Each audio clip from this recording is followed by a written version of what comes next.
Do you feel like you're a little bit disconnected to the fans in some sort of way? Oh, for sure. I mean, it's like a party drug for people that want to fucking put stuff up their butts, but also fuck.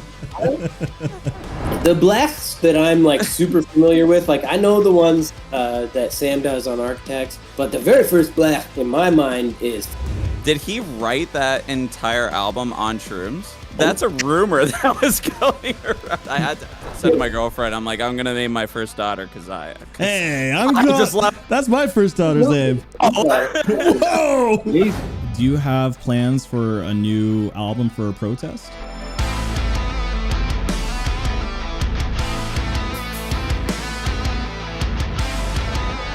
Welcome to episode 3 of the METALBIRB Podcast, and today I'm joined by not one guest, but two. My first guest, you may know him from the best video on the internet titled Reactors Reacting to the Real World. Right, Ohrion? Also, know him for his entertaining and incredibly well-edited YouTube and TikTok content, and that is Ohrion Reacts. Secondly, we are here with both a vocalist from a band that we both admire, a band that was pivotal to our music taste growing up, and for me personally, a big reason that got me into metal music.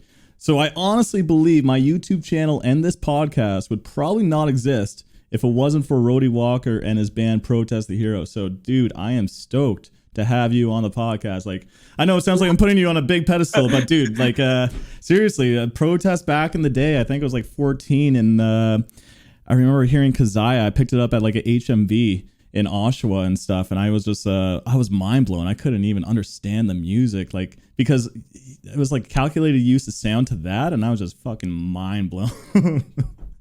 I really appreciate you having me here, and I'm grateful for that wonderful introduction.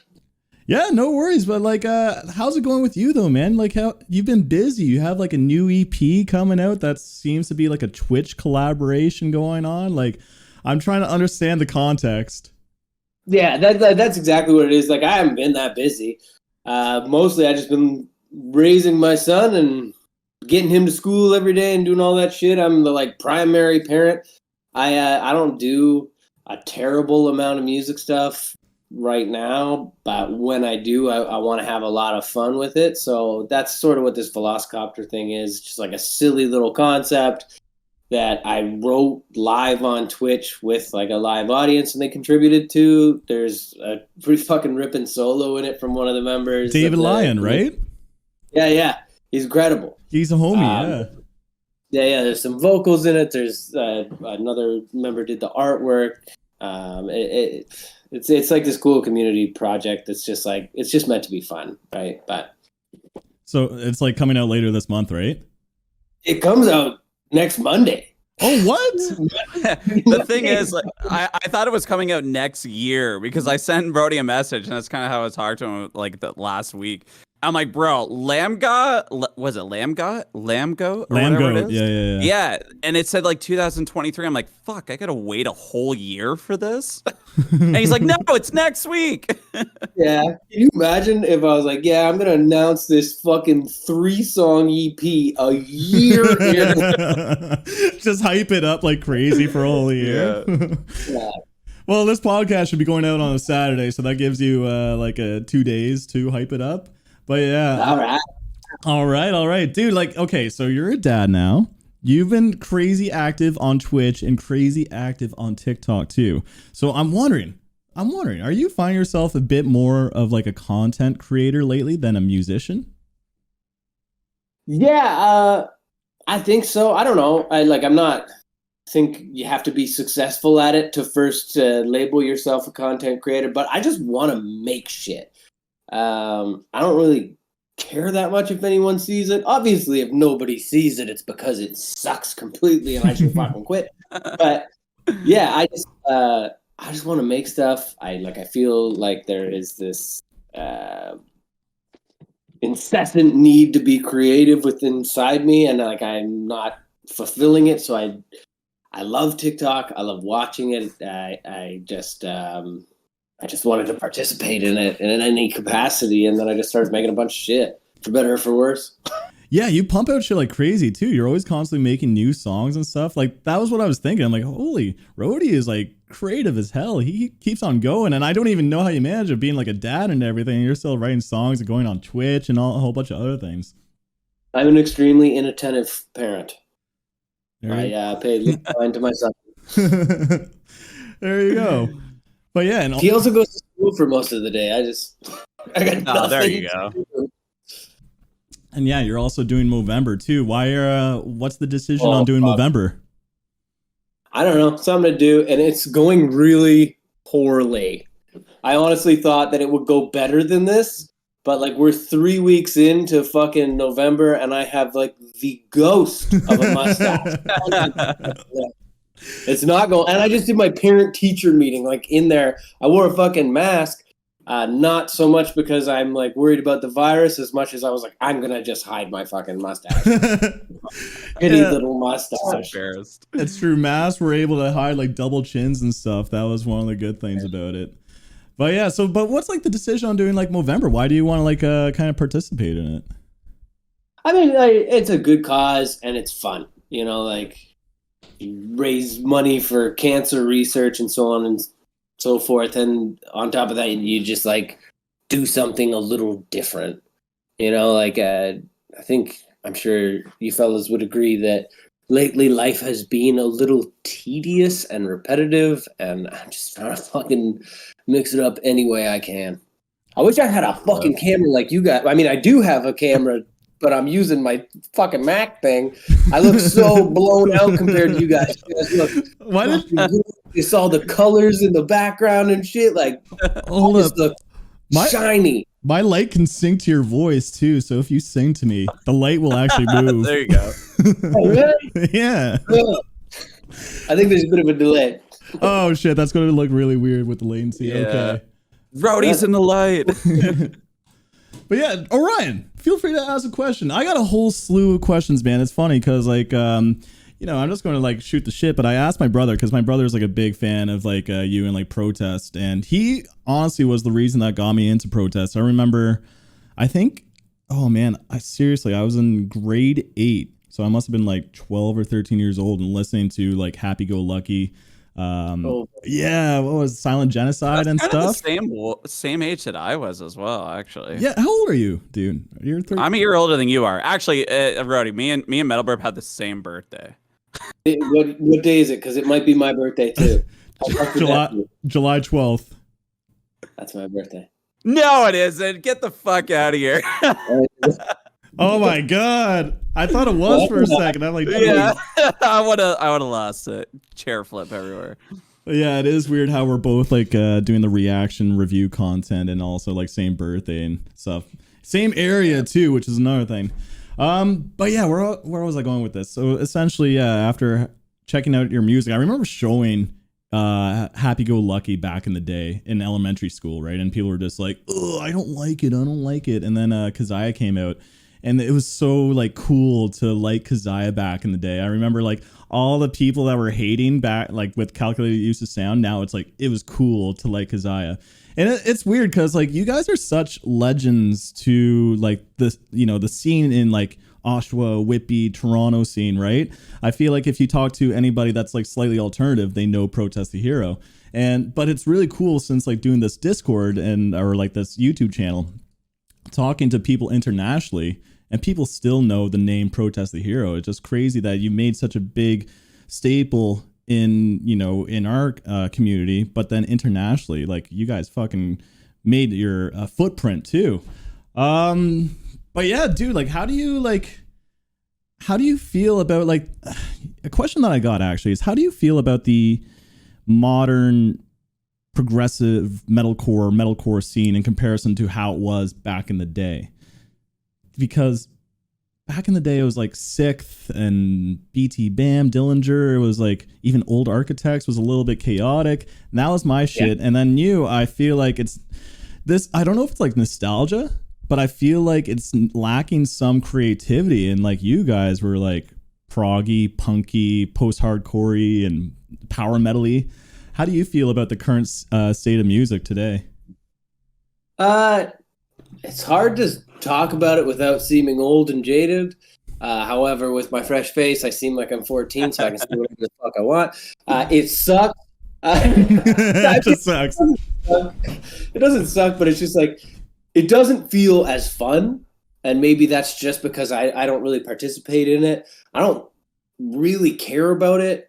What seems to be popular right now is like really long and drawn out things and like overly dramatic things, whereas I feel like the sort of punk and metalcore elements that used to be prominent in progressive metal were what made it a little more exciting for me anyway.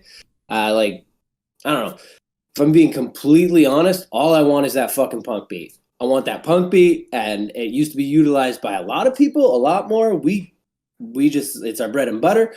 But like, nobody uses it in progressive metal, and everything just feels so like fucking slow and like I don't know, like it is like a super look at me kind of genre, like fucking whatever, but now it just feels like everybody's an artist, you know. And it's like, it's lame, it's so fucking lame, and like it's always been kind of lame, but I feel like it used to have a better sense of humor about itself, and now it doesn't have any fucking sense of humor at all.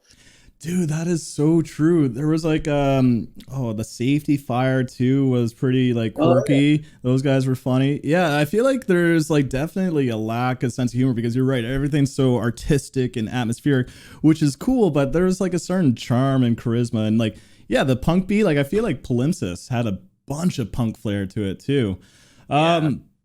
Man, I wasn't planning on asking this question so friggin' early, but since just talking about Palimpsest, like, do you have plans for a new album for Protest? Yeah. I know I said I don't do a whole lot with music anymore, which is just like an absolute fucking lie. You're lying to us? No, I really do. But yeah, we're writing right now. And I would say that it's in holy fuck, I can't even say the word preliminary stages. But it's not really even in preliminary stages. It's beyond that. We have a bunch of instrumental songs, and I have started working on the vocals for those songs. And I don't know, there's a whole bunch just about ready, and we should be getting to a point where we're going to record after Christmas. I got a question. I got one off of that. I mean, like, you're going into this new album. Honestly, I didn't think we were going to get anything kind of like new, or like even for you guys, like even writing particularly soon. But who is all involved with this? I know you had a couple members leave and this and that, and that's kind of like one of my questions too. It's like, what is everybody kind of doing from the members of the original Process to Hero, and like what kind of who do you have on your roster right now for this new album coming up then? Yeah, that's a great question. And I know that could be confusing for anyone who's paid close attention, because it's like, holy fuck, it's so but it's actually not that different. Luke and Tim are still doing their thing. Cam is going to be doing the bass. Only thing that's really different is we've brought in our friend Malen, who did all the orchestration on Palimpsest. He came in later in the game. He's coming in a little earlier in the game because he's very talented when it comes to actual like composition of stuff, and he's working with Luke to write stuff. And I don't know if I'm really supposed to say this or anything, but who fucking cares? We are working king of leaking stuff. Yeah, we're working with Nathan from Intervals. He's currently writing the drum parts. Oh, shit, and okay. He's gonna perform them as well, but we'll see when it all comes down. But we're working with him, and I imagine he will be the drummer on the record. So nice. No like crazy Guitar Pro drums written for the drummer this time? Oh, like that happens. We've done that, like, pretty much all our career. Like, I'm pretty sure Tim wrote the drums for Mist, like that opening fucking beat. He wrote that on like Guitar Pro or something like that. And I remember like Adler being like, "What the fuck is?" Like, we don't really know, but it sounds really tricky. Dude, that whole GoFundMe thing that you guys did, I forgot the name of the site, my bad, but it was just wild to know that After Scurrilous, you guys took a couple of years and then came back with like a GoFundMe. And correct me if I'm wrong, but you crushed the goal in less than 24 hours. It's like over $100,000 goal to support the new album. And this was before it was kind of trendy to do it. Like the only other band that I could think of that was doing that was Radiohead, which was like pay what you want kind of thing. And I thought that was really cool. And then Protest, you guys just did that and like you got the goal in a day. How was that? Like, I'm sure you guys were all just like gleeful, but like, I don't know. I would love to hear about you, like elaborate on a little bit more. Yeah, it was super interesting. I think we'd looked into a couple people that had done it. There weren't very many bands, but there were a few. Trying to think of the names of any of them. I know Amanda Palmer had done one that was like wildly successful, had a little backlash. Murdered by Death had done one, I think. Okay. And there were a handful of others, so we were fairly early into the game. We got the goal of whatever the fuck it was in 18 hours, and then we nearly tripled it. And it was wild because especially at a time like at that time around 2012, we were sort of looking at it being like, well, we'll try this thing. If people really hate it, we'll still put the record out anyway, but this will kind of be our last. And then we saw the reaction that it had, and it was like, oh, fuck, we're going to have to tour this. And so we decided to be a band for like evermore. Yeah, that's really it. Man, I feel like it's more than just the music. Like you guys are all just like good dudes too. Like I'm sure we've met a couple times, like over shows and stuff, and like even I showed you this tattoo that I got too of Kezia. But I think that's awesome. The thing was like people just want to also like support the people behind the music too. So that was probably a huge reason to why people were like, oh shit, yeah, of course, let's donate to Protest. But yeah, that was wild to see. Orion, I feel like I feel like I keep talking. No, don't worry about it. I'm here. Don't worry. I think actually just going off of that, like I'm more of like a studio kind of guy as well. But you guys recorded at Jukasa for that record, did you not? In Caledonia? Jukasa. I'm trying to think whether it was Volition. No, Volition was Fortress. We did Scurrilous at Jukasa, and Palimpsest guitars were done at Jukasa. Oh, okay, that's what it was. Yeah, no, I used to live close by there, so that's why it kind of has a little bit more of a personal thing for myself there. Yeah, I used to do some work back in the day for Kenny Hill before everything kind of happened. I don't know if you heard what happened with all that stuff, but he's no longer around. Yeah. Unfortunately hear that. I only met him a handful of times, but he seemed like a really incredible person, and like what he did for that community is amazing. Yeah. How's Mystery Weekend going? Are you still continuing that? I mean, like, yes and no. It's in his profile. Yeah, it's in your profile. Gotta be legit. Is Mike still drumming? Yeah, oh yeah, Mike still plays. I mean, he does it more as just like a hobby now than as a career, which I can't blame him for. But if we wanted to do misery signals things, it's like I think I'm in Misery Signals. Mystery Weekend. They're pretty fucking sick too. If we wanted to do Mystery Weekend, I think he would jump at the opportunity because it's so much more fun than Protest. Honestly, I like that record we put out, Surprise. I like it better than any of the stuff Protest has ever done. It's so much more fun to me. Oh yeah? Why is it so much more fun to you? Is it like a lot of the punk stuff? Yeah, it just like, I mean, yeah, my heart lives in punk, specifically skate punk. Yeah, I don't know. It's just, I'm so proud of that for some reason. And like, I don't find myself being proud of things very often, particularly music. So it's just fun. And as much as I like making the Protest stuff, and like if you go see the live shows, like I feel like there's a bit of fun like injected into it. The music is very serious, and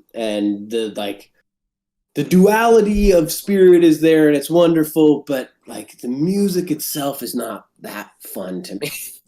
That's if super. that makes sense. No, it does. I think that's super interesting because like, yeah, like the early stuff was super punky, and like I grew up in skate punk too. Like my older brothers were showing me like a lot of stuff off like Fat Records and things like that. And then, but yeah, then you guys started getting into like more metalcore and proggy kind of stuff. And it seems like with the latest record, you guys are getting back into punk. So yeah, I feel like that's probably where your heart is at. So I totally understand what you mean. But I guess like a question that I have is, you know, the audience seems to be a little bit divided with the protest community, because like I feel like there's the metalcore people that want more breakdowns and screams and Fortress, but you also have the more proggy people and maybe like Volition and stuff. Like, do you feel like you're a little bit disconnected to the fans in some sort of way? Oh, for sure. I understand that what I have made has sort of attracted very specific people. I mean, I understand also that it's like a varied and wide and diverse group, but it is predominantly metal, right? So it definitely attracts metalheads, and I'm personally not that interested or invested in metal. There are metal bands that I very much love, but if I'm going to put something on, it's not often heavy metal. So yeah, there's a massive disconnect between myself and some of the people who enjoy our music. And when I read people saying some kind of like shitty stuff about myself or the direction that we've headed, I get it. I understand.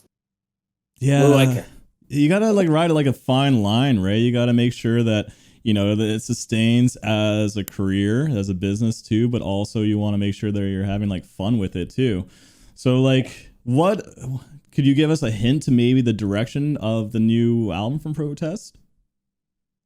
I don't think we've ever deviated too far from what we do, which, you know, like the only thing that we've ever really wanted is to just make fast, complicated music that's also catchy, you know, like sort of a thing that we've always functioned under is that complicated music doesn't have to be difficult to listen to. It can be, and like there is something to be said for that, and people do enjoy that, and I get that shit. But like for me, it doesn't need to be difficult to listen to just because it's complicated. Like I know like Psyopus and Spiral Architect and shit like that. Like it's fucking awesome. I'm not personally going to put it on because it's going to hurt me. It's going to hurt my mind.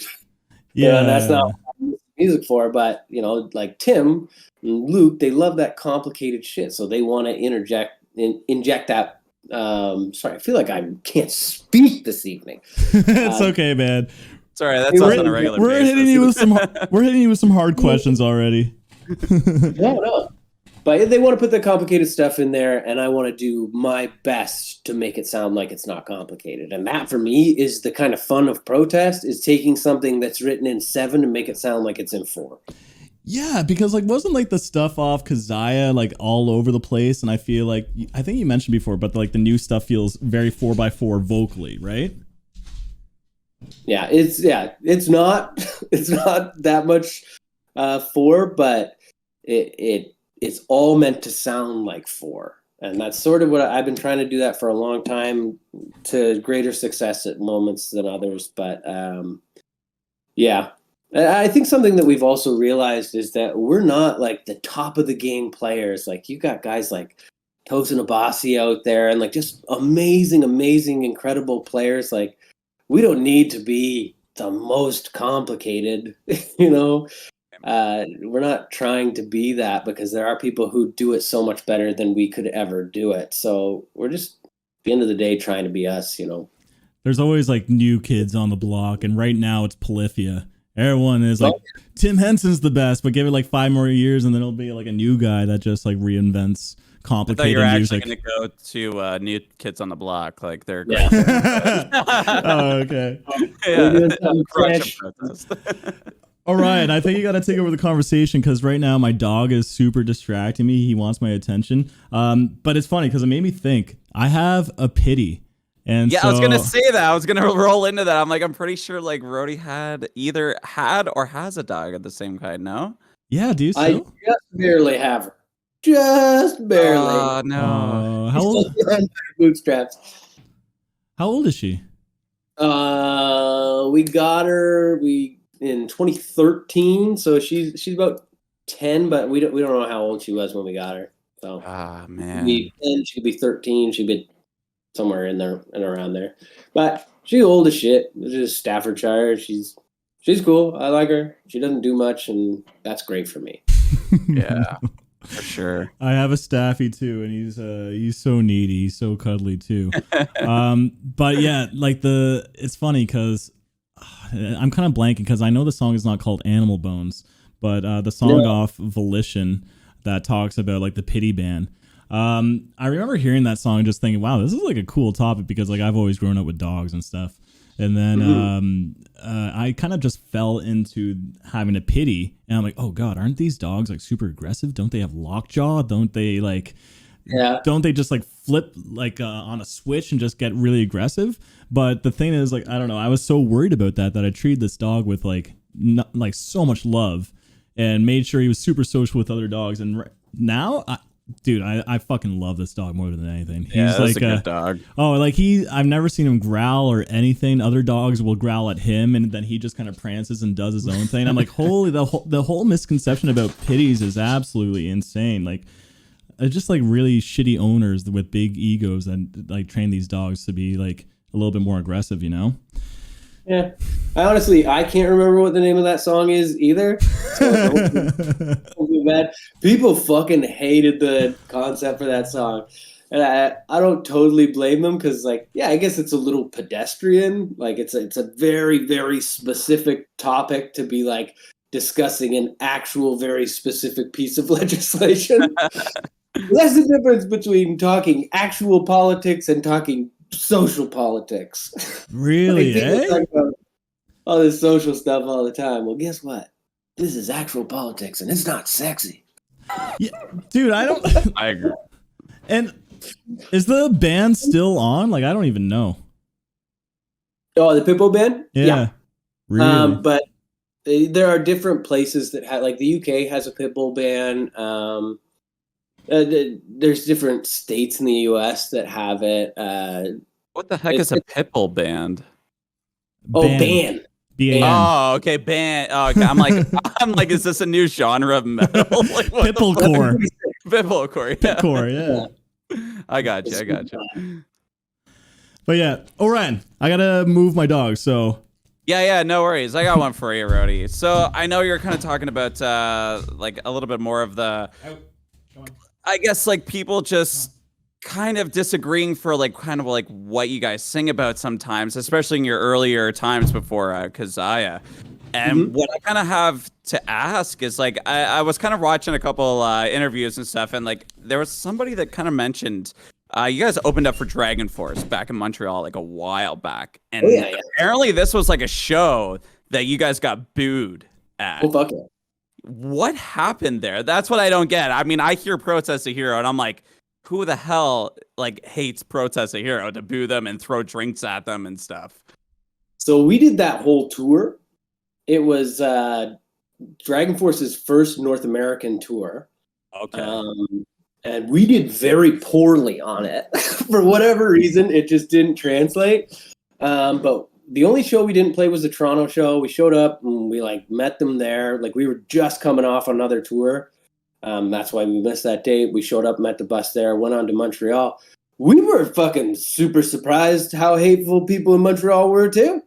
Like, we went on, we played for a little bit, then all of a sudden, like, people are, like, fucking yelling at us, booing us, throwing drinks and shit at us, and I'm like, what the fuck? Wow, that's insane. But it was funny as shit. I mean, like, I don't know, like, we've never been the kind of people to care about that kind of shit, and it was just like, whatever, fuck me, fuck you, I don't give a shit. But a lot of the dates of that tour were like that. Like, people in Philly were doing this thing where they were like, they'd all purchase their Dragon Force t-shirts and they'd turn around, they turn their backs to us and they put their Dragon Force t-shirts up and they put their middle fingers out. And I turned around just in time to see New Jersey score a goal on the Leafs. So that's fucking great. And they just, like, the entire audience like had their backs to us, flipping us off, holding their Dragon Force t-shirts up. I'm just like standing on stage being like, man, fuck these kids. Like bunch of 17-year-old kids, long hair. This is the first metal band they've ever fucking listened to. Like, fuck you. I just said that was the kind of thing that I said to them. There was another night where Dave Mustaine came to see them, and the entire audience in LA fucking turned towards the balcony where Dave Mustaine was while we were playing and chanted Dave over our set. Really? It was a wild ride. And then every night we had to go back and like we were sharing a bus with Dragon Force, and they had to come out and be like, "Yeah, sorry, our fans are so shitty." And it's like, oh, it's terrible. It's not even your fans. Like these are our countrymen in Montreal. Yeah. But it's like, I don't know. It is one of the most memorable tours of my life. So it's hard to say whether it wasn't a bad time. I had a fucking blast. And I kind of love arguing with people, especially like large groups of people. Like I love playing the bad wrestler on stage. Like there's nothing that's more fun to me. Like even at our headlining shows, I'm kind of trying to turn the audience against me. You know what I mean? Like I'm trying to fight them a little bit. So when they're already against me, it's great because it's like it's fair game to just fucking go after them. And that's what I want to do. That's especially what I wanted to do when I was younger anyway. I wanted to do and yell and fight the audience, but for sure. But like even now, like I've done some like photos for you guys way back in the day, like back in the Hamilton area, every time you came in. And even when you did some of your comedian stuff, Cheddar Cheese and the Mousetrap, I still remember that way back in the day. And I just remember meeting you guys back then. But the Hamilton show, like I remember Arif, he just, you guys literally stopped the show to like yell at these security guards because they weren't doing their fucking jobs. Because like that's what I like about seeing bands like yourself and other bands too. Like you guys, like you might put on this like macho thing to get them to hate you at the same time on stage, but you have so much respect for that what's the word? Ethicacy or whatever the fuck it is. Etiquette, yeah. When you're doing shows and that, and like you take care of your fans and stuff, and that's one of the things that I really loved about doing photos for your shows and stuff like that, and just hanging out with you guys backstage. I thought was a lot of fun. But like then there's other bands that I've seen that just don't give a shit, and their backstage is a lot different from what you guys were doing. You guys were very professional, but still amazing on stage. Thank you very much. I appreciate that. Oh, fuck yeah. It's all about, what are you drinking there? Are you drinking a 1664? I knew it. I don't know. It's all about having fun, right? Like, that's what the fuck are you doing playing these live shows, doing all this stuff? Like, nobody at that level is making that much money that you got to be a jerk off about it. You might as well just be having fun.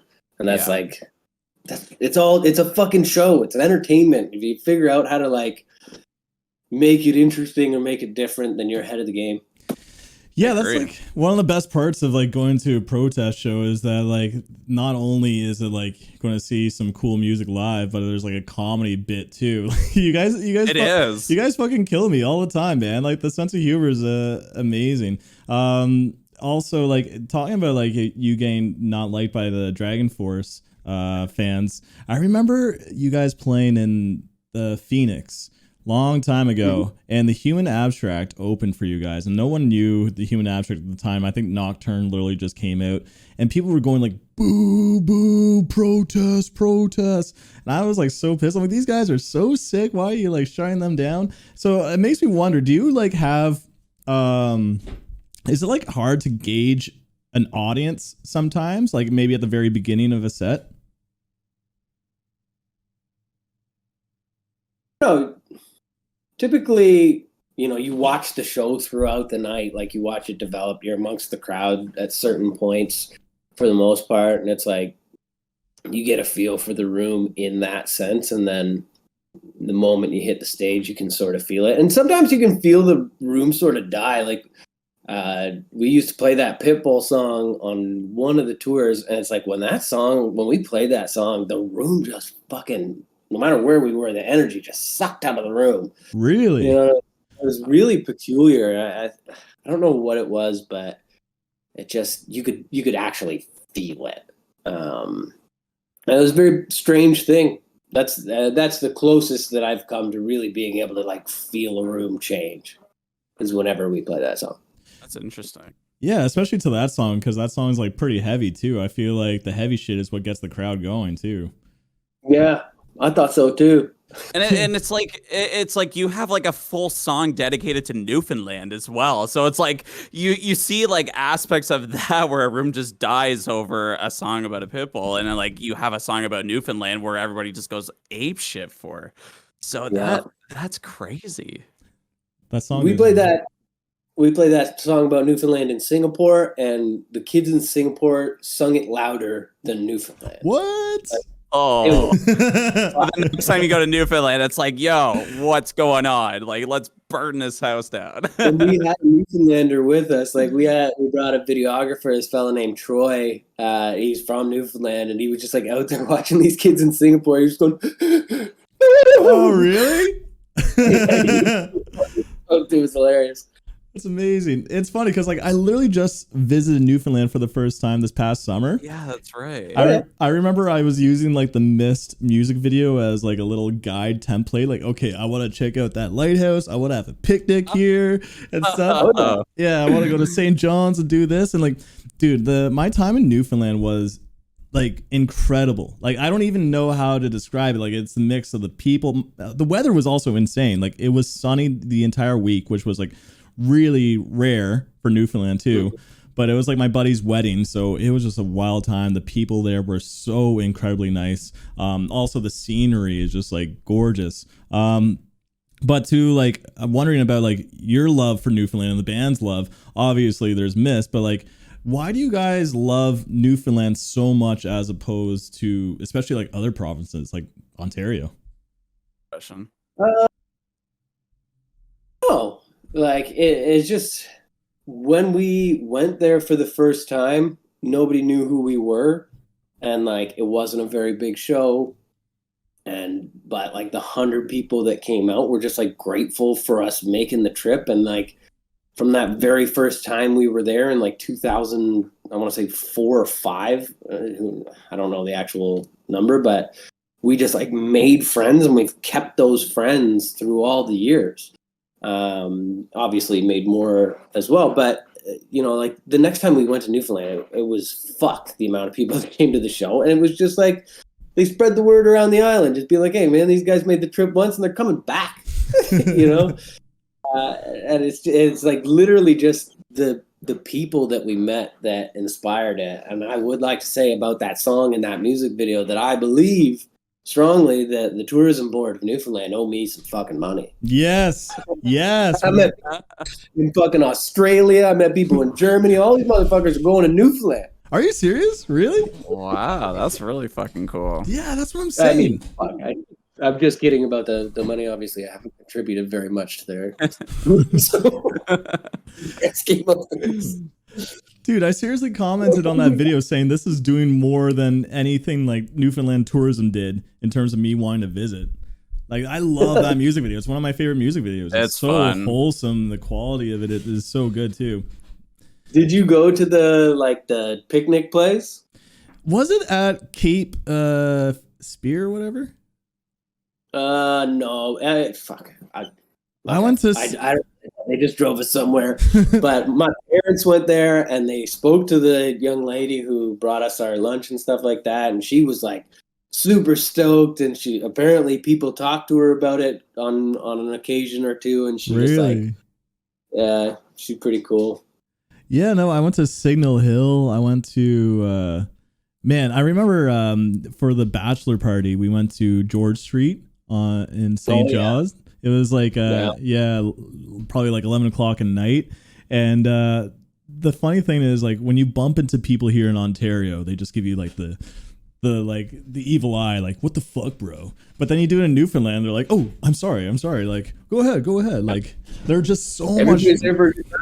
Yeah, I love it. It's just the energy, the people there are just so friggin' nice, man.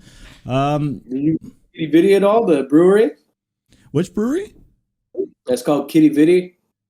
Oh, I think it's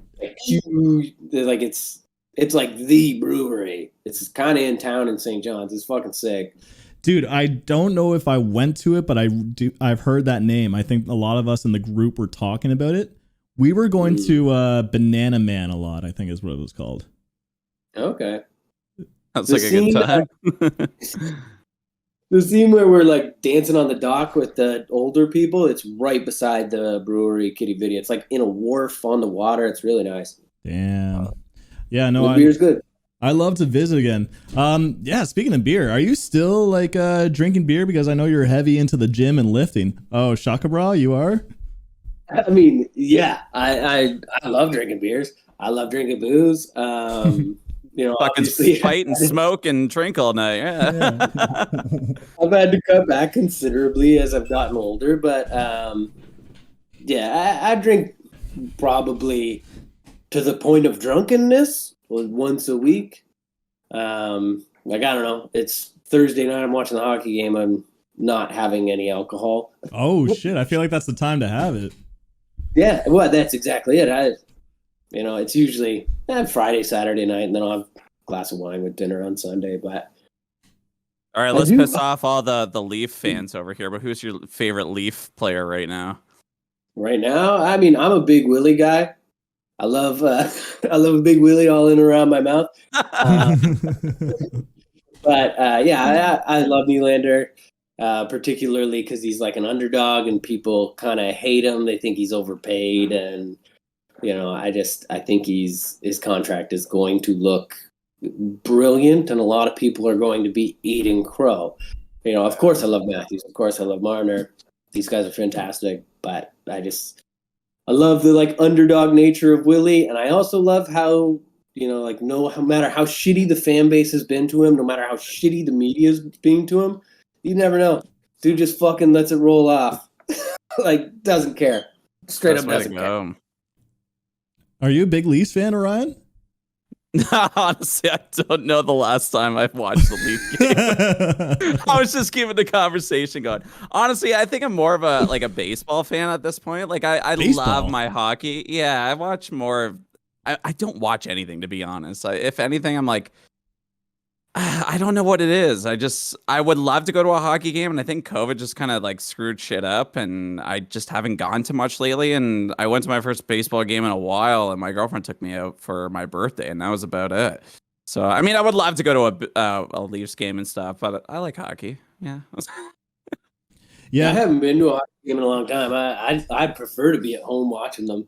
Yeah, I can't sit there and watch a game. I don't know what it is. Maybe it's just the grind of just doing YouTube and just, I guess, just getting ahead of everything and just setting myself up, I guess. It's just been in the way of that. I mean, I feel like I don't even take enough time to myself for that. So, I mean, like concerts, I think now since in the last like maybe 7 or 8 years, maybe not since the last 3, but like before then, I haven't really gone to like the concert that I really wanted to. So like going to see like you guys in London was just a treat, and like seeing Polaris, and then this Saturday I'm going to see like Motionless in White. So it's like, I think that's like my hockey right now. It's just I'm in it anyway full time with this, and it's just like I just want to know bands. I want to participate in all that. Yeah, you've been going hard, dude. Like the I know, I have TikToks been. and stuff, you've been like crazy grinding, I've noticed. Dude, my TikTok, did you see the viral one that I had? So, okay, yeah, no, I was listening to your podcast. Sorry, Rody. This is a threesome. That's a Riot and METALBIRB podcast. I don't know. Yeah, no, you were talking about this video that got like 4.5 million views, right? Yeah, I think it's at 4.9 now. Oh my God. Oh, Explain it. Over a band that's like not even a band anymore. And I feel so bad. I'm like, man, I wish I could like be helping this band out in that way. And I kind of have some couple TikTok questions with Rody as well. So like it kind of goes hand in hand with that. But like, yeah, this new age of TikTok is just incredible. And like, the growth that's been going on, and like every single video that I've been putting out has been like between like maybe 13 to like 500 to a mil views. It's nuts. Amazing. But it doesn't translate into like YouTube that much though. That's the only downfall of it. But like that's the new shorts that are coming. I guess I've been pouring a little bit more time and effort into that. But besides that, I mean, I have one viral video. It's nothing crazy, but it is cool. But like even Rody, like I've noticed you've been kind of like making songs for people on TikTok, like other creators.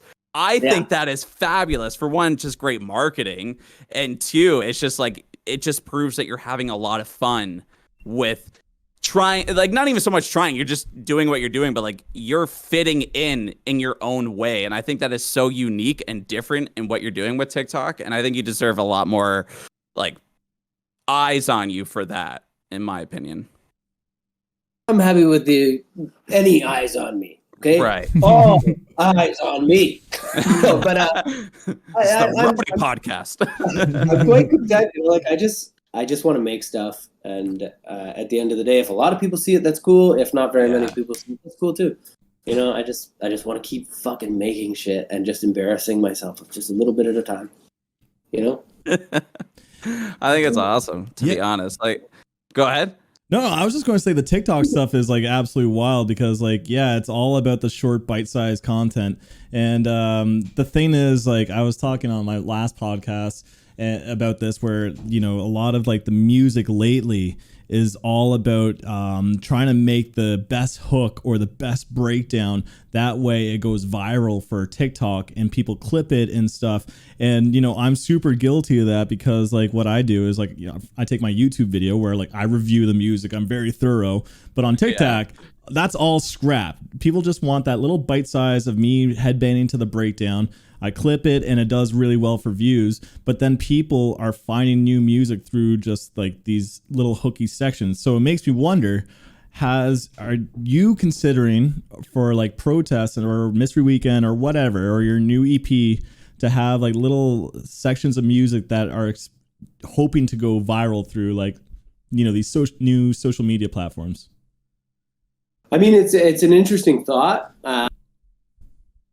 I don't want to put too much thought or effort into doing that because I think the whole product would suffer for these bite-sized moments. It would be awesome to do it by accident. You know what I mean? Yeah. Like create something that has such a wonderful moment in it that has the capability of becoming viral like that. But I don't want the goal of songwriting in that capacity, like in protest, to be like, let me cater this to something that is bite-sized like that, because I think the package would suffer. Yeah, exactly. So no, that's exactly how I'd hope. But it's funny because, like, you know, you say accidental, but also at the same time, a lot of it is like super fabricated, dude. Like there was like what's that song with like the girl doing ABCDFU or something? Yeah. ABC. Yeah. Oh no. Yeah. By Gail. Yeah. You and your mom and your sister and your yeah. So apparently that song. Maybe I should look this up before I say it. Well, look at Our Last Night, man. Our Last Night kind of like capitalized on that. Yeah, but what happened was apparently this was a reply to someone's comment saying like, I don't know, it was like a little bit of like a hateful comment. It was a song with the alphabet, and then she responded with that song, made it seem like she just fucking made it up off the top of her head, and then it fucking blew up when it was like that song was written probably a month before that, probably by someone else. That's a little assumptive on my part, but it's a marketing campaign. It's not this like off the cuff thing. It's just like fucking Charlie Puth and the light switch, right? What about a little sound where I take my fucking okay, so not, you wrote that song. I just discovered Charlie Puth. He's a phony?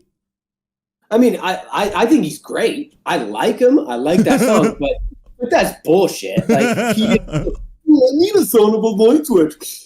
Oh no, this is gonna be incredible. Like that's not how he wrote that song. He didn't write it in that moment and like think to fucking be filming it. He sat down and he fucking wrote a song with a couple other people, and then he promoted it by behaving as though he had written it in that moment. My heart is broken. I just came across him like a couple days ago. I'm like, whoa, this guy's nuts. And immediately like followed him and subscribed to him and stuff.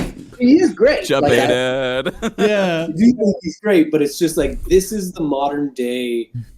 Like, this is how the music industry promotes itself, and maybe not so much inside of Canada, but if the record labels inside of Canada aren't paying attention to how things are doing that, then they've fallen behind, woefully behind, because it'll be over by the time they catch up.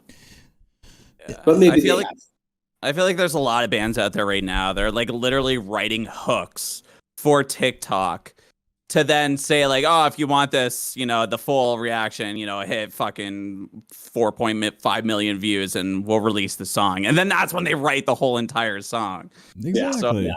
Yeah, it's not, I mean, it's a cool way of doing it. I know we're adjusting to the new ways of how we're writing music, I guess. I'm like guaranteeing the success that comes from it. But at the same time, man, like I kind of do the same thing. And I guess you do as well with your TikToks. And like, we put out the best part of the song in these reactions and it hooks people in to go download and put it on our playlist. And then sometimes it's not what they expected from that song. So it's kind of misleading at the same time. I think there's anything wrong with that. Like, you know, like learning how to promote yourself within or whatever it is. That's an important part of having these independent creative businesses like the ones that you have. And like the one that musicians have, you know, like it is what it is. And I don't think it's wrong for you to want to do that. I don't think it's wrong. No. When it comes to the protest stuff, it's existed beyond that. I don't. It's important to me enough that I don't care if it gets any bigger. You know what I mean? I'm not trying to grow it necessarily. Whereas if I'm putting out like a TikTok song, it's like, oh, maybe I want to grow my audience. I want to think about these things. I want to have something that's hooky right off the bat that grabs you right when you scroll to it, right? But I think it would cheapen a bigger endeavor. You know what I mean? Definitely. But at the same time, I'm like, man, what if there's like the new protest album is like 12 songs, but then like one of the songs just has like a 30-second super fucking filthy breakdown or something. Like that's the only heavy section. Yeah, on Protest the Hero entire doesn't record. write breakdowns. Just we've like never really been known for our breakdowns. Just kind of troll. We used to have breakdowns. Like Turn Soonest to the Sea has one, right? Your flesh means more than. Yeah, you should I had like the same fucking Unearth one. Wait, is that Turn Soonest or is that Unearth? can't remember. Who gives a fuck? But yeah, you should just troll the fans. It's like what Architects did with their new album, where they had like a weirdly placed bleh for like Orion over here. Yeah, did you know Rody tried to do a blef for me in London? Oh yeah? Yeah. I don't have the recording for it. I still don't have it. I was like, fuck. I was in the middle of the pit. The blechs that I'm like super familiar with, like I know the ones that Sam does on Architects, but the very first blech in my mind is Fat Mike. Oh yeah? And I think it's in Quincy Phil Philanthropist. Blech. Bum, bum, bum, bum, bum, bum, bum, blech. No way! What? Like 3 times in a row. What? I gotta go. See ya. But that's like not. I'm sure someone else has done it first, but like when it started getting popular, I was like, oh, I know this. Like Fat Mike did it fucking forever ago. Fat Mike is the Bleh King? I didn't know that. He's the Blech father. The Blech father? Watch out, Sam. I actually thought it was Drew York from Straight from the Path, and then I thought Sam took it. I mean, Drew could probably take that. It was like in their super early song, and then Sam started implementing it. Whatever. Dude, we went as far back as like 1994 that we found a blech, which NoFX actually does a blech in that I've done a reaction on. There you go. So yeah, it's true. Yeah, I can't remember what song it was, but it's somewhere up on the internet. I think it's Filthy Phil. Ding ding ding ding ding ding ding. Ding, ding, ding, ding, ding, ding. I gotta find it now. What are you jamming to lately? Is it still like a bunch of propaganda? No effects? Oh, always propaganda, the greatest band on earth. There you go. But trying to think, I got that new Comeback Kid record. I really like it. Heavy Steps. They're sick. I remember doing photos for them like back when they played in Scene Fest. Oh yeah, they're a fucking awesome band, man. I saw them in Edmonton a couple months ago, and first of all, I think Andrew is like the originator of that kind of scream. Like, I don't know how to classify it, but I feel like everybody's just kind of mimicking him, and nobody's doing it quite as well as him. And second of all, he is the most electrifying entertainer in fucking all of Canadian music, as far as I'm concerned. Really? I've never seen them live. He's such a good front man.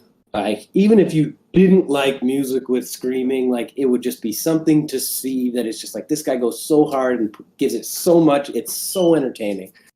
Can't say enough about it. No way. His side band is really good too. I forget the name of it. Sights and Sounds. Yeah, they're sick. The song Sorrows, I really like that one. George Soros. Which one? Damn, the audio cut out, so I barely heard you there. Don't worry about it. All right, I figured. Okay, so I asked my brother, like, because like my brother is a big reason that I got into your music and stuff, actually. So I asked him, like, hey, I'm going to be talking to Rody, and he's like, oh shit, like, hey, you have a question for me, like, that I can ask him for you? He's like, yeah, let me think of one. He sent me like literally 20 questions or something. So I want to make sure that I ask something here that's good to make him happy. Okay, what is your favorite album or song that you've put out? Oh, I had that one too. I think Skies. I think it's Skies, the final song on Volition. Why? That is a great song. I don't really know. I think it's just got the nicest movement of any of the songs that we've written. Like, it just like it flows in such a way that it works very well on record and in a live setting.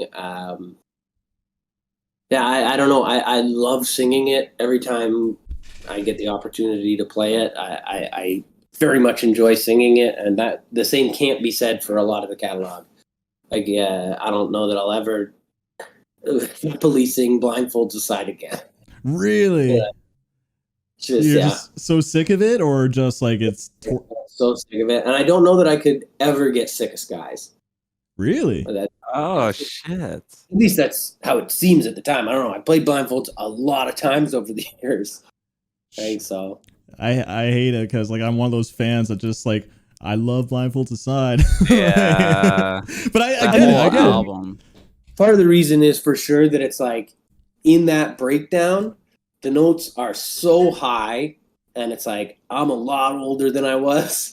Those notes are a lot harder to reach, and it's like it's just me and the bass for the most part. So it's like if I fuck it up, you're gonna notice. You know, like it's not like one of those moments where everybody's playing. So if I fuck it up a little, don't worry about it. You know, nobody noticed that much. It's like if you fuck that part up, the whole room just goes, "Oh shit!" You know. So that's part of the reason. Fair enough. That's part of the reason. How do you guys deal with like a lot of the touring now? Say if you drop a new album and like they expect you to tour quite a bit. Obviously, your voice, like you know, there's been some issues over the years. Also, Luke doesn't want to tour anymore. Do you guys feel the need to tour as much with any new releases, or are you just going to take a step back a little bit? Yeah, it's definitely going to be dialed back. We've got plans coming. Like obviously we're going to be in Australia with Pliny in January, and then we have an announcement shortly after that. But it's not going to be, you know, like we pretty much toured full time for a long time when we were younger until, I mean, pretty much the pandemic. But we're gonna, I don't know. I just can't imagine going out and doing the like 2 months at a time and shit like that ever again. Especially when you have a kid. Yeah, I couldn't imagine that. And he's got 2 kids as well. So, oh, okay. For the most part, it's like we're too. I want to say we're too old, but like, there's bands that are a lot older than us that go a lot harder. But it's just it's been a long time of doing that. You know, we've been touring, like our first tour was when we were 16, and you know, just shortly after that, we started touring full time, and it's just it's not awesome. It's not awesome being on the road for that long. Yeah. You know, so I can only assume it's like awesome for like a first couple of years, right? You get to explore the world, and after that, like shit, things change. You kind of want to settle down. You're like, you want to have a house. You want to focus on other shit, things that you maybe missed out on when you were like younger too, right? Yeah, I mean, if you like to party, it's the best. You know, we partied our asses off for a long time, and that's probably why we burn out, right? It's just like, I don't know, partied fucking hard, and now none of us want to do it anymore because you feel like you're going into it with like, fuck, now I got to party again. You can't. That's like, yeah, that comes with old age. Like even when me and my brothers hang out, it's just like, oh man, like I don't feel like drinking or something. It's like one of our birthdays and we're trying to celebrate. Like, I don't know, I don't feel like getting hungover. But yeah, I can only, yeah, it's just like too much of a good thing can get kind of become like a bad thing, right? Everything's just good in moderation. Yep. But yeah, let me make sure I got actually something that I want to ask you. Sorry to my brother.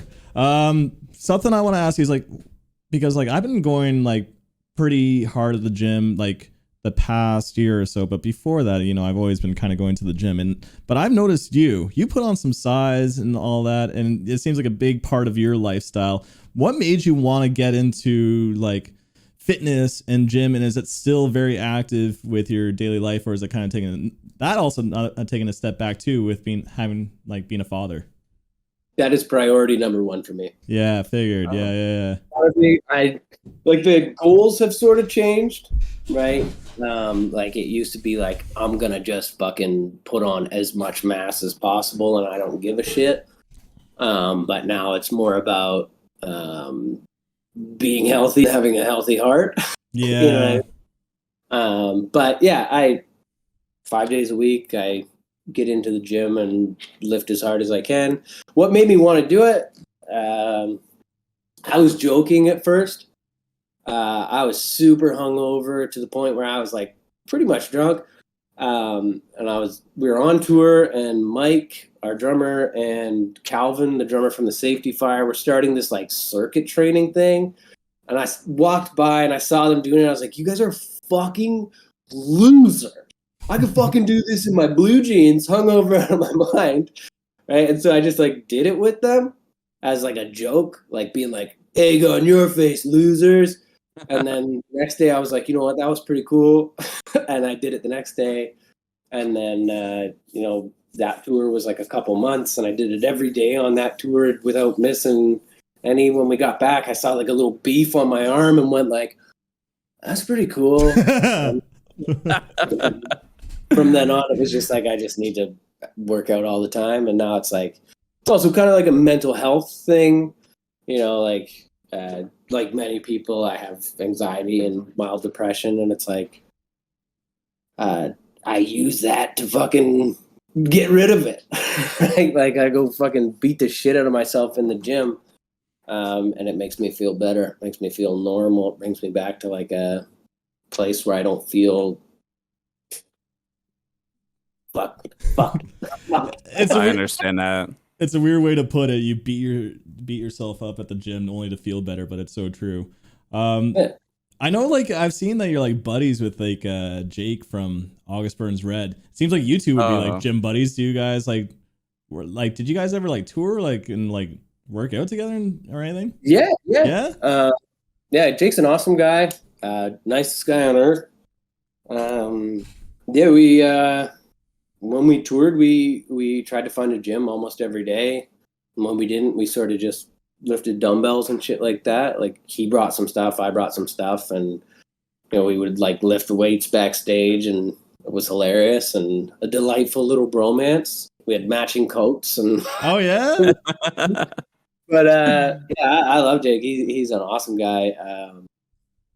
Just a truly wonderful person. He's got his own gym that he's opened up now, which is incredible. It's like a mental health gym, That's which sick. is cool. It goes perfectly into exactly what I was saying, is how, you know, exercise and mental health are sort of connected. And yeah, no, I fucking love that guy, man. Yeah, we worked out quite a bit together. Nice. Actually, it's funny because like my brother asked me this question, and I figured it's a good one to ask. But by the way, I can take out anything since we're not doing this in front of like an audience or anything. But I would love to know what is some of the bands that you love touring with, and what are some bands that you hated touring with? What's it matter? What's gonna happen? Oh, somebody's not gonna take me out on tour. You're not going far anyway. But I mean,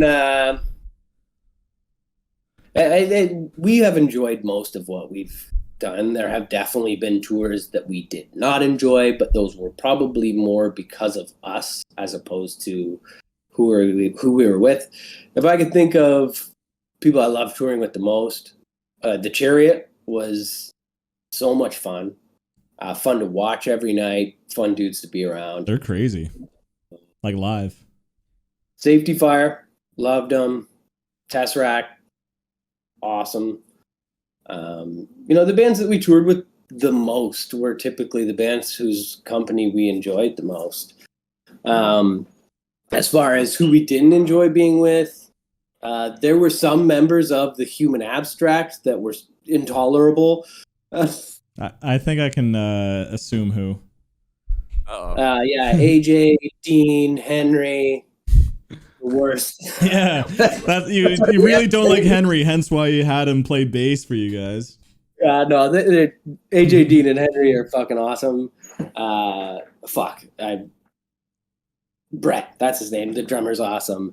It was really at the time it was Nathan, their singer, was kind of a loose cannon and not that cool. And at one point they had a bassist that wasn't Henry. I disliked him just because he wasn't Henry.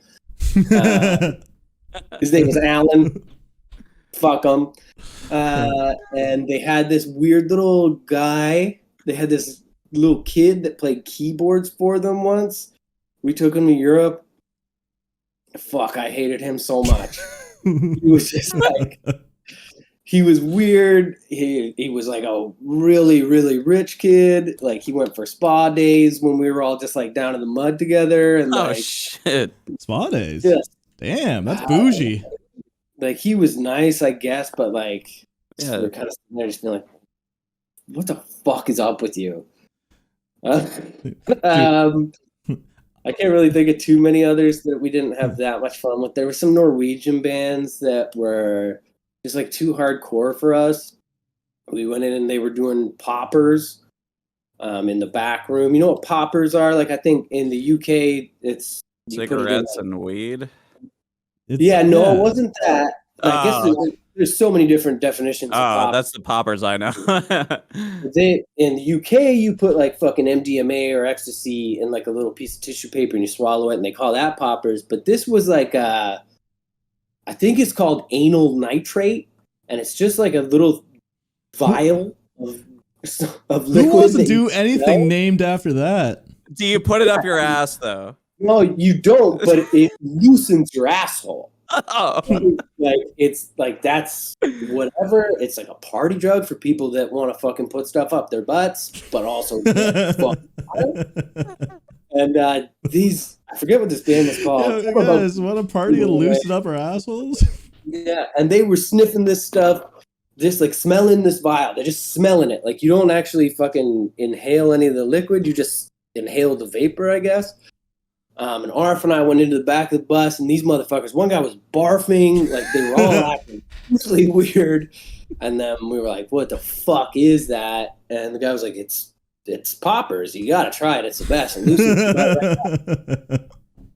and Arf had one sniff of it and like almost fucking fainted, like had to sit down and was like fucking reaching out. He's going, yo, Chody, you gotta try this shit. It's fuck, my butt is so loose right now. The shit is falling out my asshole right now. I was like, I don't know, man. That's not for me. I think I'm cool. My butt is loose enough. Just from one sniff, too? That's wild.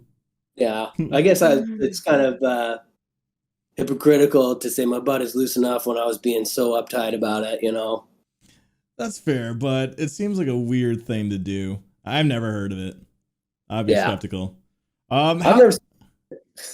How is RF and how's like the rest of the band doing? How's like Mo doing? You guys still keep in contact?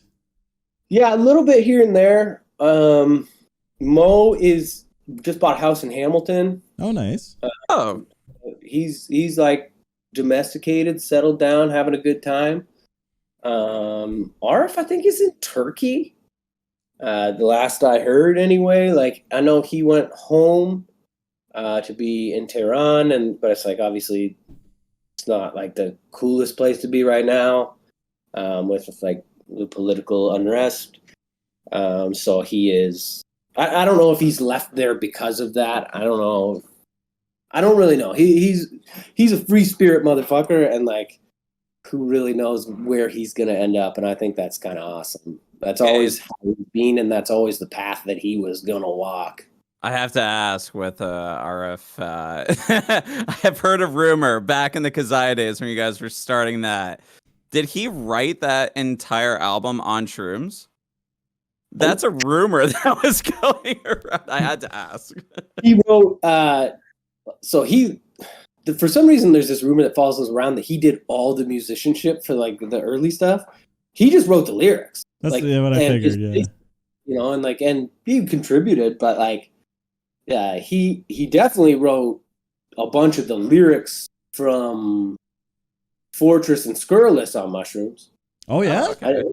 Actually, no, it was Fortress. It was Fortress because he was like getting into just like doing mushrooms every night and like on his own and just like sitting down and like writing. So a lot of the lyrics from Fortress, I believe, were written on mushrooms. Like, we were listening to a lot of Every Time I Die at that time, especially Luke and I.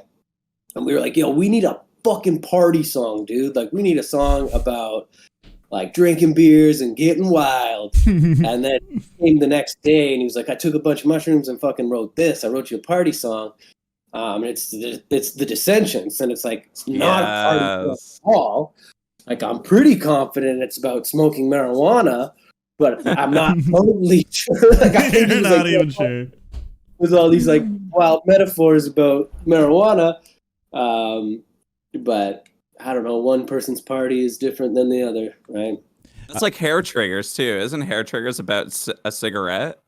Yeah, Hair Trigger, yeah. It's about smoking ciggies. I got the first line from Stu Ross, Charleston Misery Signals. We were sitting there smoking and drinking one night in the Palladium in Worcester.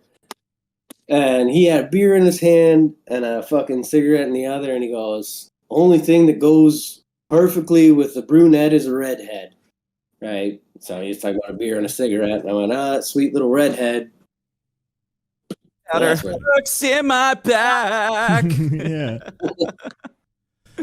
Actually, going off of that, so what's your favorite like music video that you guys have done that you maybe enjoyed recording or like doing the video for?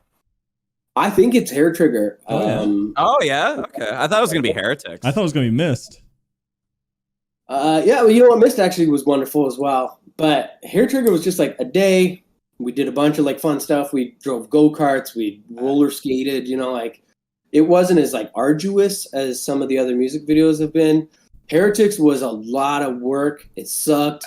We were on tour with the Fall of Troy at the time. We were in Albany, New York. We played the show, drove home, slept for like a couple hours, woke up. They put all this fucking makeup and these suits on us, flew us all over the place. And then we had to be back in the States for the next day. It was like our single day off on the Fall of Troy tour. We played that next show with like purple shit all around our airlines. But yeah, the Mist video was fun.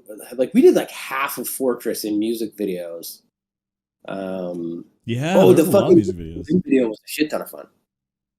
On the HMS Ida, Limb from Limb, yeah. Oh yeah, yeah, that one's funny, dude. There's so many music videos that were great. Quite a few. Is Protest like your full-time gig? Yeah. Yeah, that's sick. I was gonna say same with Luke, but he's got like Sheet Happens. I guess that's. Oh yeah. He's doing a little better than me. Man, it's it's delightful. Like it's not steady income, but at this point, when we need a parent at home to, do the child rearing, if you will, especially during the pandemic, it was wonderful because there were a lot of women leaving the workforce to look after the children. So to pat myself on the back, I had the capability to, not allow that to happen. For my step up for your family. Exactly. Yeah. So I'm the fucking greatest feminist alive, and I am single-handedly saving all women. There you go. It You're matters. welcome. Dude, I don't want to take too much of your time up. I'm seeing that we're clocking in at over an hour here. So I'm just going to move on to the next part, which is getting questions from the Patreon community. So I'm going to do a little plug here, but if you want to ask a question to the next podcast guest, go to Go to patreon.com/metalbirb and ask a question there. But Rody, I got 2 questions for you because this is super last minute. But we got Jet Phillip. He says, ask Rody if he remembers doing vocals on a song called Call of Latendrill by Sabotage the Timeline on Twitch last year, because that was his band. Yeah, I remember that. I was on Twitch, and some dude came up, and he was like, hey, you want to hear my song? And I was like, yeah, all right. And he sent me the song. He was just like, sent me the file. I listened to it, and I was like, you want some vocals on this? And he was like, yeah, okay. And then I just like laid down some vocals in that Twitch stream, sent him the stems, and was like, do with it whatever you fucking want. And he put it out. That's awesome. Oh my god. Do you want to do vocals for my song? Yeah. As long as I can blacken it, that's all I want. Oh, that'd be sick. Yeah. That'd be so sick. I'll do. Man, I'm totally down for that. But okay, we got another one from Blood Mist over here. He says, albums you had the easiest time writing versus the hardest. It's all hard. Like, I don't think I've ever had an easy time writing, because I am maybe because we did it together.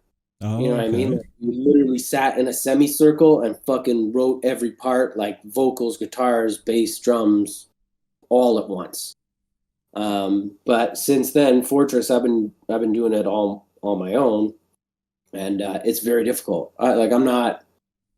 I'm not as musically inclined as the rest of the fellas, so I just have to sort of like do a lot of counting to figure out like how to fit the syllables in, and then I have to make the melody interesting. It's an arduous process, and I feel like I forget how to do it between every record.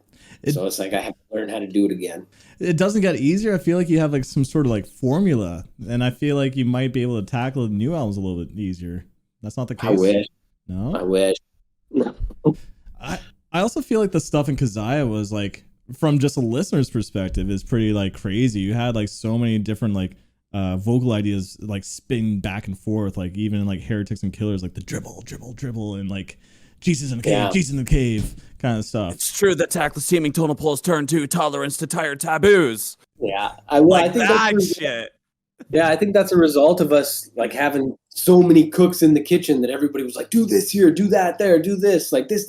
And it's like some of it worked, some of it didn't, but all of it came out like fucking chaotic, for better or for worse. Do you think that it's like doesn't hold up as well? I feel like I've seen it somewhere where like the songwriting was a little bit more sloppy and then new stuff is a lot more flowy. It flows a lot better. Do you agree? Yeah, it's definitely choppy and chaotic, and like even the recording quality of it doesn't hold up to the later stuff, but it lives in a certain era. You know what I mean? It's not, I don't know that it's worse as much as it's just different. You know, like I like the sloppy ass production. I like that there's mistakes in it. I like that it's like kind of fucked up in points because it's like we didn't care that much. Dude, you know? I'm such a big advocate for that. I love that kind of style, and I feel like it's so absent in today's scene where, like, you know, all the guitars are plugged in through, like, you know, these like neural DSP plugins. DSP. Yeah. They're great. It sounds awesome, but also you can tell like it's slightly like digitized, right? And there's something about just the rawness, the feedback coming from the guitars. It just like, that's another thing that I have a hard time telling if it's like nostalgia or just preference, but I do feel like there's a certain kind of genuineness from the music from early 2000s and the metal punk core kind of stuff. And to me, you guys were fucking pioneers, man. Like, and you still are. I think Protest, like, there's no other band that is quite like you guys, because vocally, like, dude, you're all over the place, man. No, it's so true. And the instrumentals, like, I feel like there's so many times when I review bands now and I'm trying to like explain it, I'm like, oh man, this sounds so Protest the Hero-ish, and it's almost like it's like a meme at this point where like my community kind of makes fun of me, like reference a different band. I'm like, well, I feel like Protest were kind of like one of the originators of this kind of style. So like I always kind of fall back to you guys when using you as examples, talking about like the new bands today. But yeah, I don't know. I'm of two minds of it, and I appreciate that very much. By the way, you're welcome. You know, like when it comes to like the digitization of stuff like that versus like we did Kezia in like relatively big studio anyway. We did it in Silo, which is Juice's studio. But, you know, like it's big. It's fucking amplifiers, you know, like it's actually using cabs and heads and stuff like that. Like it's all big production like that. And I love that. I love the authenticity of it. I love that it's like kind of analog. But I also love the simplicity of like the modern era and like how people figured out a way where it's like those big studios. And I'm not saying Juice's studio is like this, because it isn't, but like, you don't have to pay thousands upon thousands of dollars to go into a giant studio just to produce something that's up to the modern standards. Now you can do it from your computer for relatively cheap. So in many ways, it's just like it gives more opportunity to people, whereas there's probably the best guitarists of our lifetimes have died without producing anything because they couldn't fucking afford a studio. Yeah. You know? So I'm kind of two minds of it, you know? I get that. I also feel like producers lately are probably getting like worried about all these, like, I don't know, bedroom musicians now creating some quality music, right? Yeah, thought of that. Mm-hmm. I don't know. It's something that I thought of. That's like Gloom in the Corner right now. Like I talked to Mikey from Gloom in the Corner, and he went to school and all that stuff for all this production and this and that, sound engineering. And he went to Mick Gordon for that album, for the new Trinity album. And he's like, this is fine. I don't need to do anything. I'll literally push record, and that's what you're paying me for. So it's like, for someone to be like that, do it in your bedroom kind of thing, that's crazy. I'd be worried too as a producer, to be honest. Yeah. It's pretty crazy about Mick Gordon. He's just like, no, this sounds good. Yeah, right. Yeah. Do you want a lawnmower in it? I don't know. I put that like as like a little like quote on like the CD or something, just as like marketing. But yeah, okay. I just got like one more question from my brother. This is a good one, I think. But is there anyone you'd like to do a collaboration with? Yeah, there's tons of people that I'd like to collaborate with. Comes to like Canadian aggressive stuff, I'd love to collaborate with any of the Flatliners, any of Dudes and Comeback Kid. We've done stuff with several members of Propagandhi. Yeah. But if I gotta think outside of the box a little, I'm going to Michael Bublé every time. Really? You're a Bublé fan? Or maybe Stephen Page. You know what I mean? Like sort of a contemporary singer. Actually, we tried to get Stephen Page on Fortress, and we have like a weird little connection with him. Like for whatever reason, Luke's dad is friends with his dad, and like we asked him, we were like, we're making a record right now, and we would love to have Stephen That's fucking sing cool. on it. He said no, and like I don't know, the timing was really bad. It turned out like that's kind of when all that shit was going down with Bare Naked Ladies. But like, how funny would that have been if Fortress book came out and it was like a Stephen Page fucking Yeah. That'd be so sick. Like I still want it to this day, and I will get it at some point. Man, if you He's pulling that card out. if you do that for the next like album or something, I feel like you'll pull in like an older demographic too. And we make music that old people hate. Yeah, I know. My parents just don't get it too. Anytime I put on Protest over the years, just like turn it off kind of thing. I think my dad tried to understand it, but yeah. Okay. Orion, do you have any questions before I move on to the last segment, which is just like fun, silly questions? I mean, I really don't. I think it's more or less the same thing as well that I kind of have, just more or less silly question. You kind of covered everything that I wanted to talk to as well, so it's kind of like great minds think alike, which is awesome. Because I was like, oh, sweet, this guy's just taking the road on this one. This is great. I think like if anything, if I were to ask, I mean,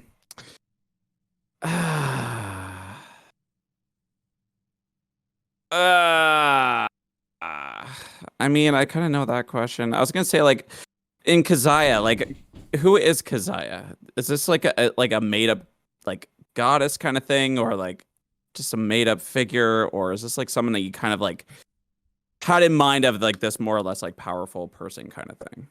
Yeah, the name is biblical. I think it's like Job's second daughter or something like that. Oh, okay, I didn't know that. I always said to my girlfriend, I'm like, I'm gonna name my first daughter Kezia. Hey, that's my first daughter's name. Oh, really? Yeah. Whoa! But yeah, she's obviously a fictional character, and RF chose that name. That's cool. For some reason. I think he just chose the name because it was fucking cool.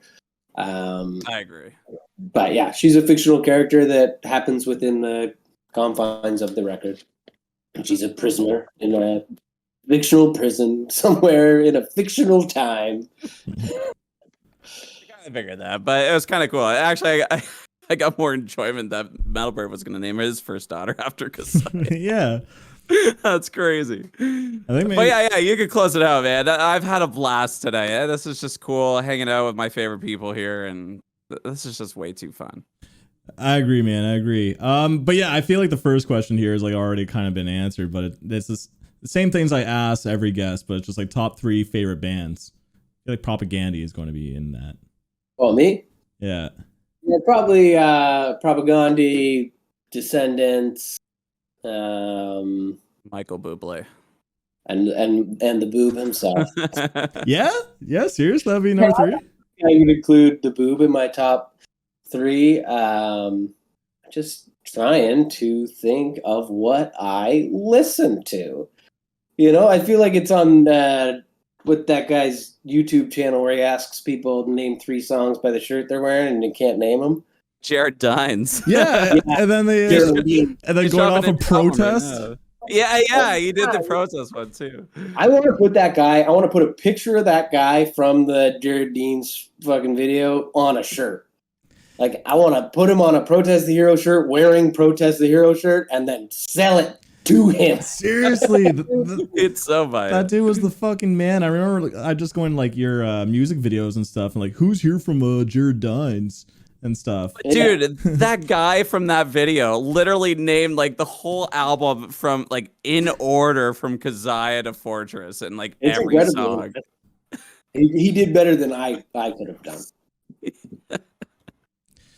Yeah, I don't know who would be my third favorite band. I couldn't really think of one that I would like put up there with Propaganda or Descendants.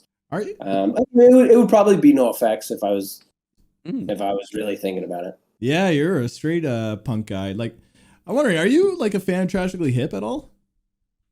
Not particularly. I like what Gord stood for.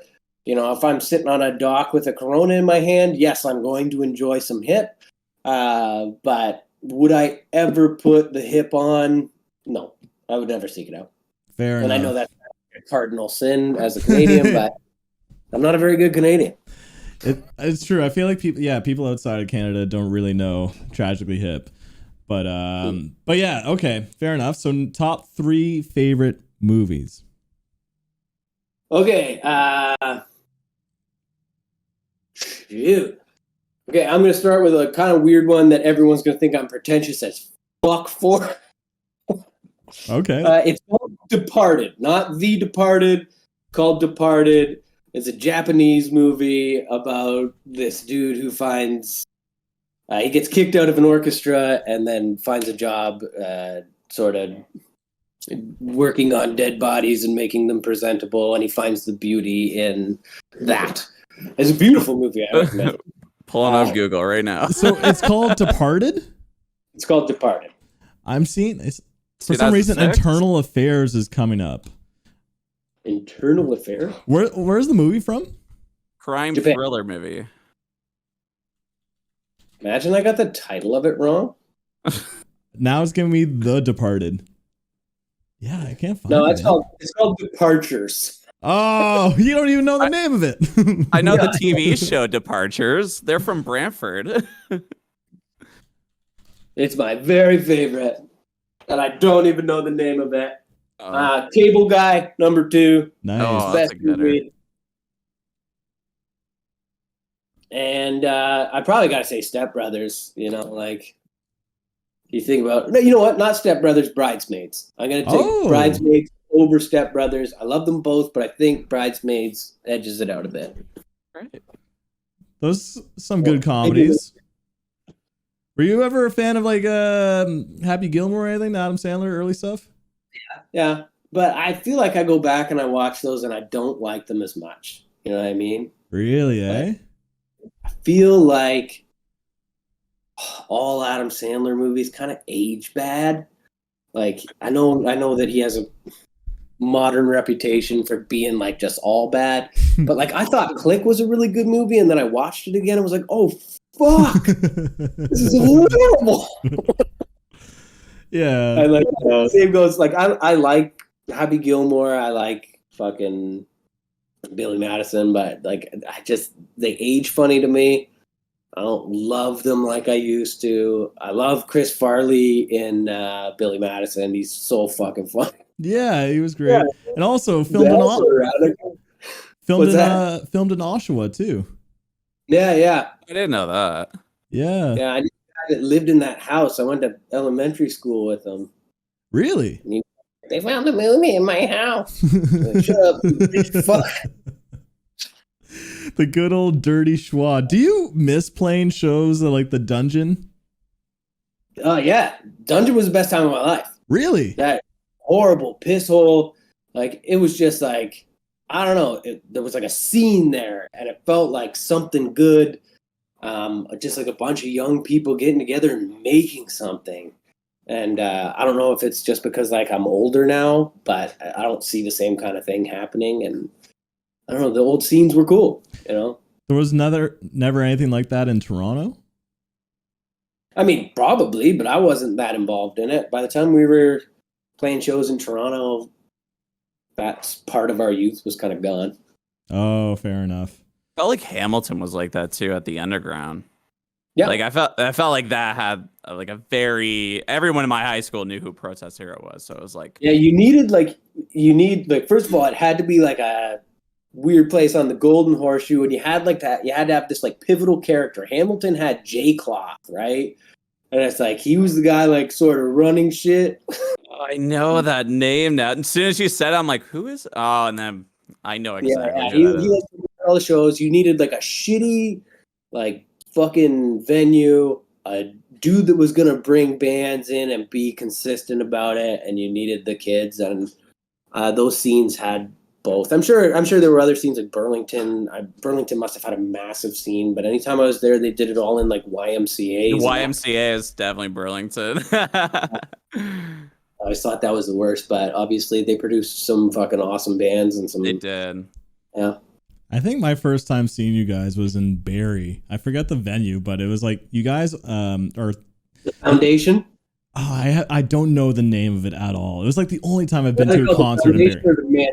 What's that? It was either called the Foundation or the Mansion. Yeah, I don't know, dude, because like I was like I'm from like Oshawa area, right? So technically Bowmanville. I'm a Boneviller. Oh yeah, I totally forgot about this because we possibly might have went to school together. Yeah. That's the nicest Canadian Tire in all of Canada. The what? Okay. What about the Canadian Tire? Got the second nicest Canadian Tire in all of Canada. The only place that tops you is Edmonton.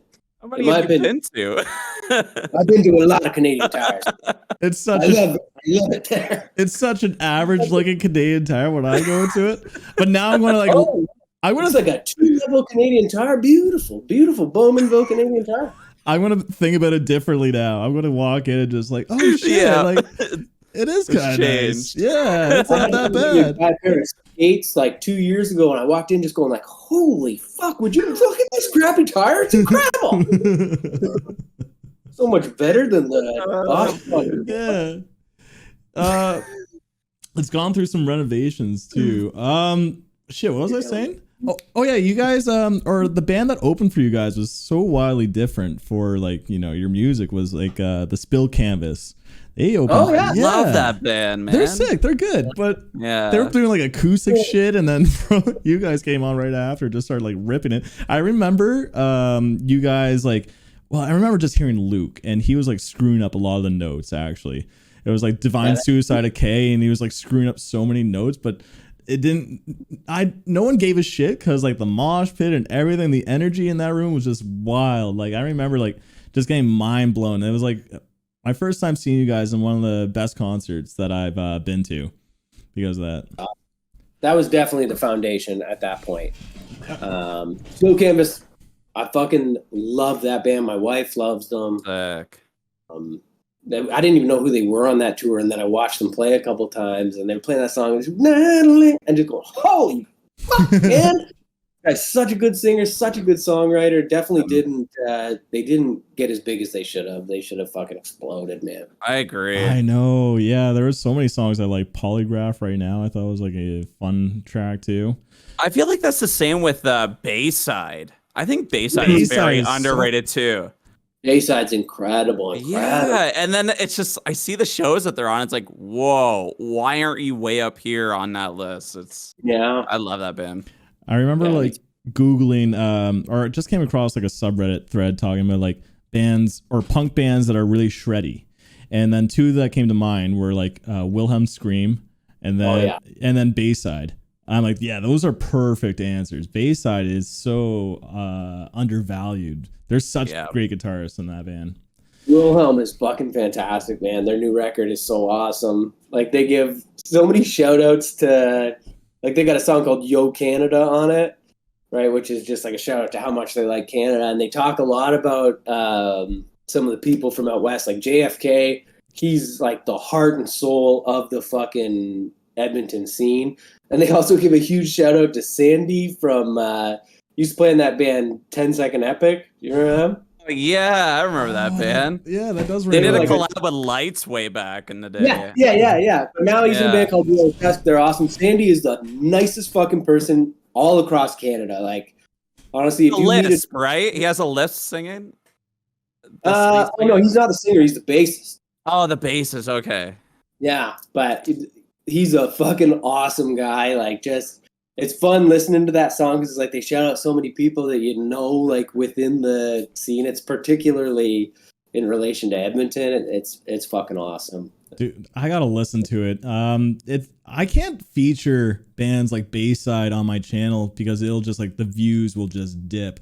What's like it's true, like you know, Orion, like what's super trendy is just the metalcore breakdown stuff. Like even though like I love it, but like on my free time I don't listen to it unless I'm at the gym. At the gym that shit works. But I mean like that's why oh man, Bayside came with a new record. Like I can't wait to listen to that. I would love to review that for my channel, but it wouldn't make sense. Just a little side tangent. Yeah, I did that with what was it? Hawthorne Heights' new album too. Because I'm just like, I loved how the lead singer was his name Brandon from Counterparts. He was on the Hawthorne Heights song. Oh, really? What song it is? Yeah, but he was on there, and he's from Hamilton as well.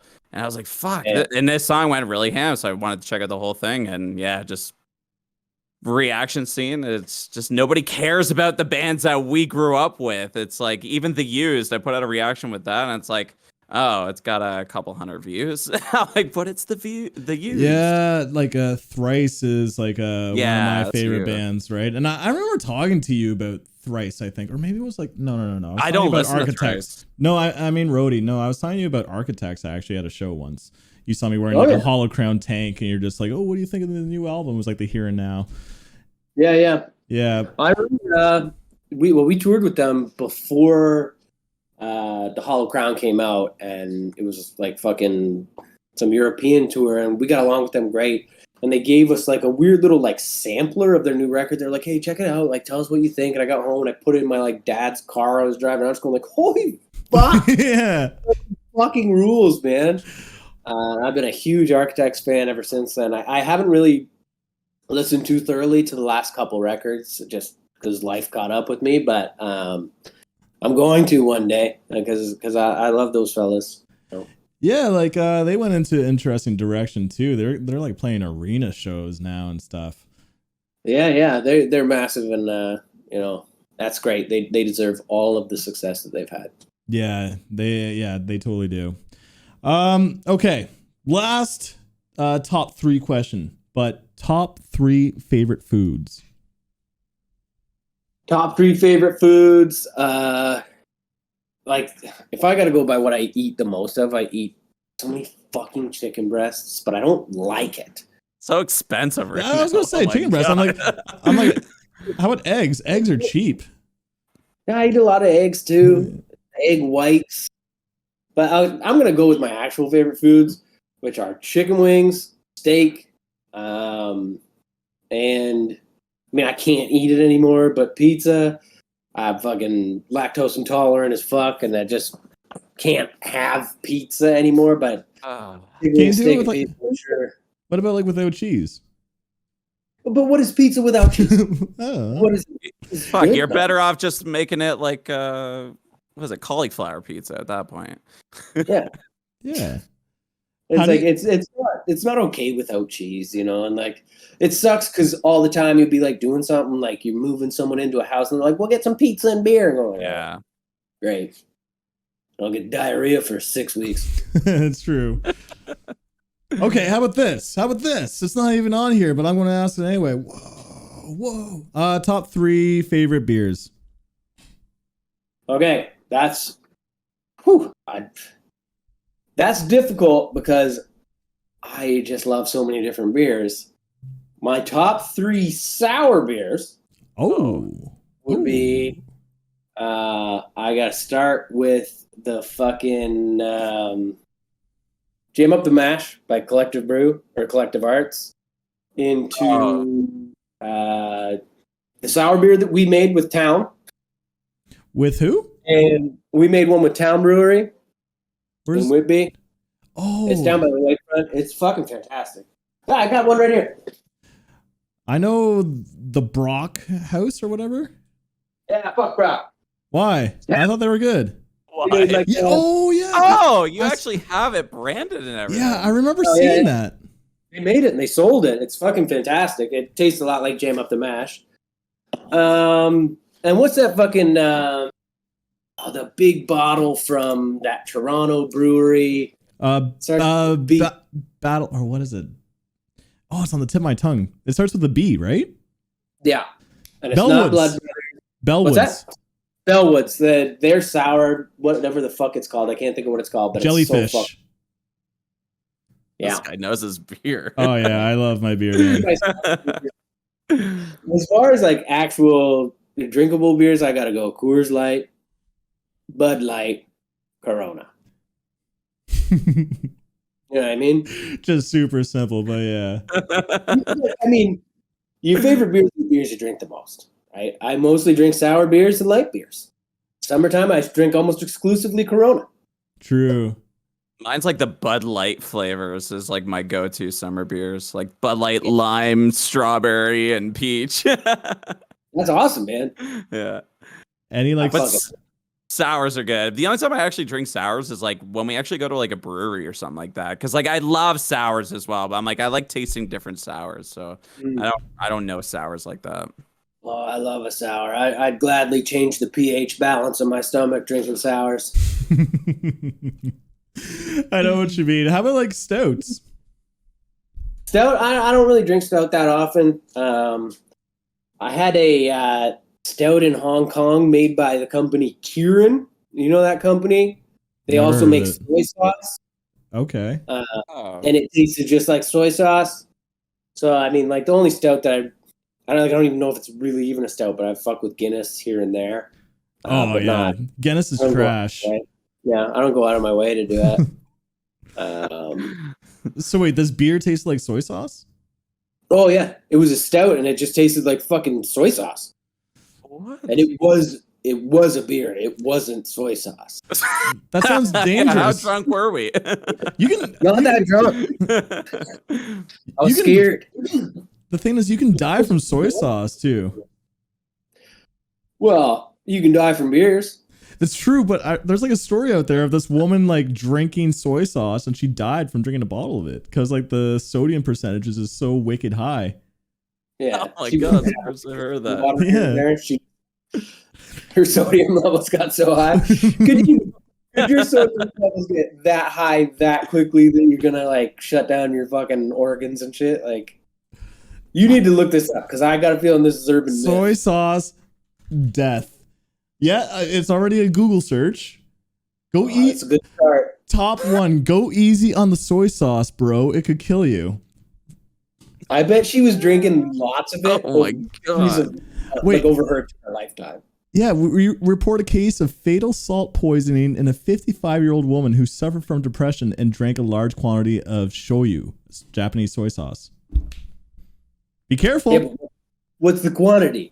Was she drinking like bottles of it, or was she just drinking one bottle? Yeah, it does say large quantity. Maybe it was like a fucking tub of. And what was the time span? Like, was it over a series of weeks, years, days, months? Yeah, maybe. We just opened up a case right here. Yeah, I'm gonna go upstairs and drink a bottle of soy sauce. And if I don't come back tomorrow, Put this podcast out there. The last thing that we hear from Rody.